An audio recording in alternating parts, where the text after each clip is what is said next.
Mayamang buhay mga kapatid. So ito na po ang third segment.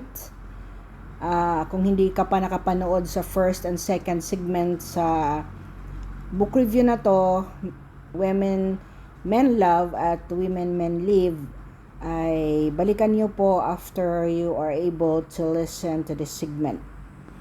Ang paksa po natin ay ganito: ano ba ang causes ng promiscuity, or paiba-iba ang partner, or womanizer ang lalaki, playgirl naman ang babae.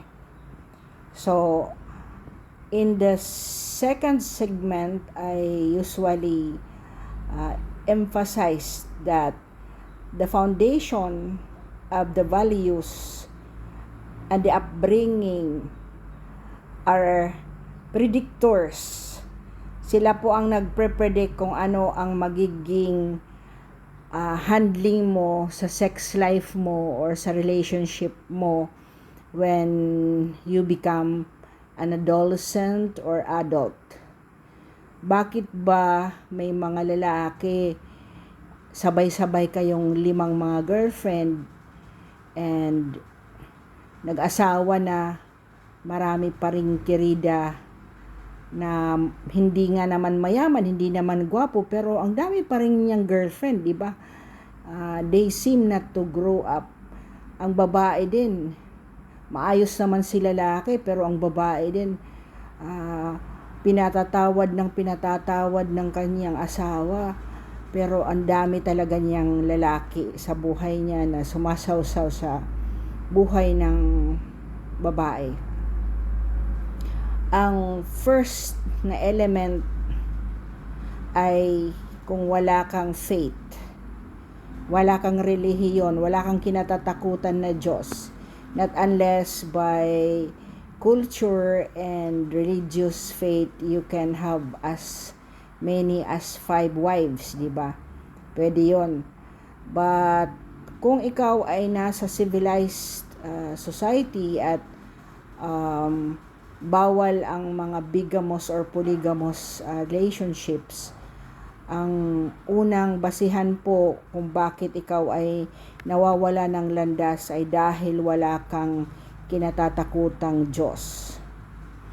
So look for a man or a woman of the same faith. Kaya meron nga tayong mga religious congregations na talagang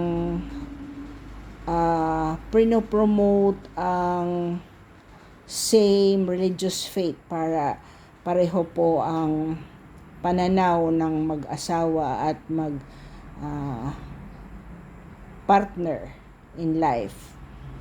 Pangalawa po ay yung insecurity.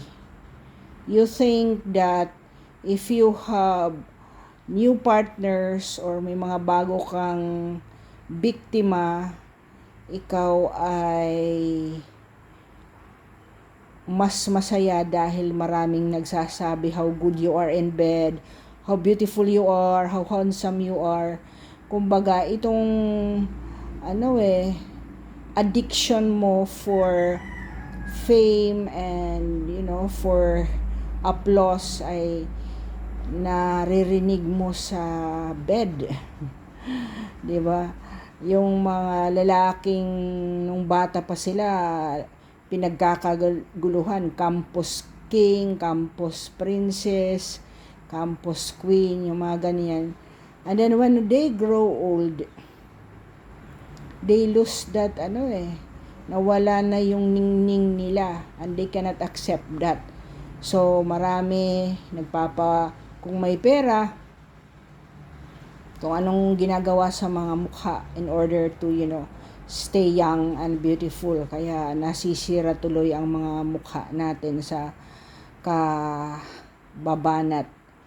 Now they find satisfaction because just maybe yung parents nila ay hindi sila nabigyan ng karampatang atensyon when they were young dahil marami silang magkakapatid or hindi naman kayamanan. Do you wonder why even sa mga royalties, mga nobles, ay nakita natin si Prince Charles. Kung baga ikaw ba, lalaki, ang naasawa mo ay si Princess Diana, di ba? Why would you go to a certain Camilla Bowles? Ang psychologist po nagsabi, most philanderers ay lumaki na ang magulang ay hindi na ibigay sa kanila yung supposed affection and love that they should get from the parents when they were young. Kasi pag mayaman ka, 'di ba? May mga yaya ka, may mga ibang nag-aalaga sa iyo na hindi naibigay ang karampatang pagmamahal ng isang magulang.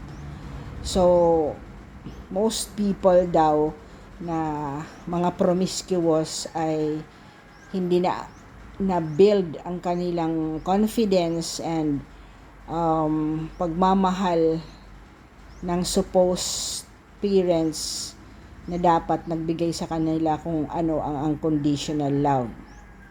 Walang pundasyon sa values at walang pundasyon sa atensyon. And the second trait na predictor po na most likely itong taong ito ay mag-fail sa relationship with you ay ang narcissist. Ano yung narcissist? Ito po yung mga taong sila lang talaga ang tama palagi.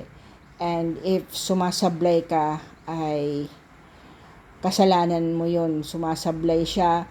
When you catch the person telling a lie or na booking mo na marami siyang relasyon, they would always put that failure because of you. So, run for your life. Wag ka, kahit ano kamahal mo ang taong yan, pikitan mo dahil kawawa ka kung yan ang maging asawa mo. I am basing this discussion sa period na kayo ay getting to know each other. Hindi pa ako pumupunto doon sa kayong dalawa na lang at ano ang gagawin mo na naging married couple na kayo. So, this segment is purposely discussed for partners na hindi pa po nag-settle down. Next is yung isang babae o isang lalaki na maraming password sa kanyang cellphone, hindi nagpapakita kung sinong, hindi sinishare kung ano yung mga nandyan sa kanyang cellphone. And I am not saying also na mag-intrude ka kasi kahit asawa mo yan, dapat may mga areas, mga bags, mga wallets, or cellphone na hindi mo pinakikialaman. Pero ang normal na tao, kagaya ko, wala po akong mga password. Pag may mga password po, may mga tinatago yan na hindi mo gustong malaman ng partner mo. So, but if and when naging kayo na rin at may password siya, huwag mong pakialaman. Kung hindi pa kayo kasal, then you just tell him, hindi ako comfortable na may mga ganyan at hindi ko alam kung ano yung mga itinatago dyan. But then, if he insists or she insists na dapat may privacy, then you risk your life indulging to that relationship. Ang anak ko po na lalaki, he allows even yung mga girlfriend pa niya, yung mga girlfriend niya, he allows them to see his phone. Pag wala ka naman talagang tinatago, di ba? Hindi mo kailangan itago kung anong mga nandyan. But of course, ako din ayokong pinakikialaman yung bag ko. Yun lang. Kasi dapat meron ka ring private. In the same manner, I don't intrude into the wallet or snoop into the wallet of my husband. So, the third is yung wala ka talagang respeto at nakita mo na yung parents mo do not respect each other. Si papa mo, binababoy ang mama mo. In the same manner, ang mama mo wala ring respeto sa tatay mo na mabait naman at nagtatrabaho. So, these are the things that would put an imbalance into the psyche of that person. So, kagaya ng sinabi ko sa first segment ko pa lang, know the family if you intend to settle down with that person, or know the persons, kasi hindi naman lumaki yan dyan sa pamilya nila, kahit naman separated ang parents yan. Pero yung mga nag-raise sa kanya ay magagandang mga pamilya naman at tao who shaped his values as a person. Hindi naman yan talagang napaka-strict na yan ang magiging pagkatao niya. But then, use the format ng investigation, di ba?